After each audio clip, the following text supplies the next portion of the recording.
Olha, Vitor, nesse assunto eu vou me permitir ser um pouco poliana aqui, porque eu sou fã das plataformas de rede social. Elas são pródigas, elas são democráticas, elas são inclusivas. Eu devo muito a elas, todos nós devemos muito a elas. E elas seguem tentações mercadológicas autoritárias de cerceamento, certo? Então, eu vejo com bons olhos, eu me permito ver com bons olhos. Eu não vou aproveitar para tripudiar do Twitter e do Google para dizer assim, agora vocês estão aí provando do próprio veneno. Eles estão, mas o que eu posso imaginar? O ministro Alexandre de Moraes é um magistrado, né? É um servidor público que decidiu usar o seu cargo para fazer o que bem entender. Ele decidiu usar o seu cargo para fazer política contra o governo federal. Ele decidiu usar o seu cargo para comandar inquéritos onde ele faz contra pessoas humanas, contra instituições, o que ele cria na sua literatura de ataque à democracia, etc, etc e tal.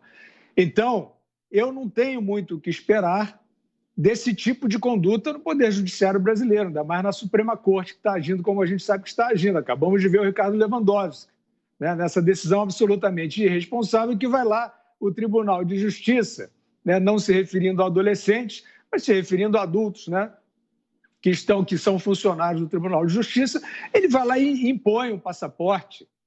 Ora, se esta vacina, como disse o Augusto, não bloqueia totalmente, não bloqueia a transmissão e ela envolve riscos, o que você vai fazer, presidente do TJ São Paulo, se acontecer com alguém o que aconteceu com o Bruno Graff, um advogado que aos 28 anos tomou a vacina e morreu de AVC hemorrágico causado pela vacina, já comprovado.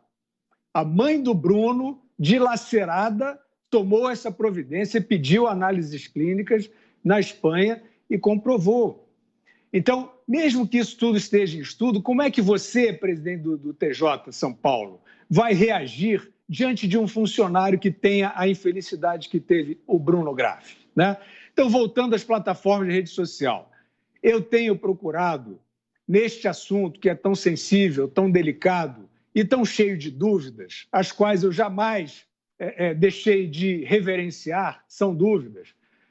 Em poucas situações em que o YouTube, o Instagram e o Twitter marcaram ou removeram postagens minhas, eu me dirigi a eles perguntando quais eram os critérios, quais eram os pontos de publicação falsa. E eles não removeram novamente essas postagens. Então, eu quero ser um pouco otimista, talvez além da conta, para dizer o seguinte, eu estou oferecendo lealdade.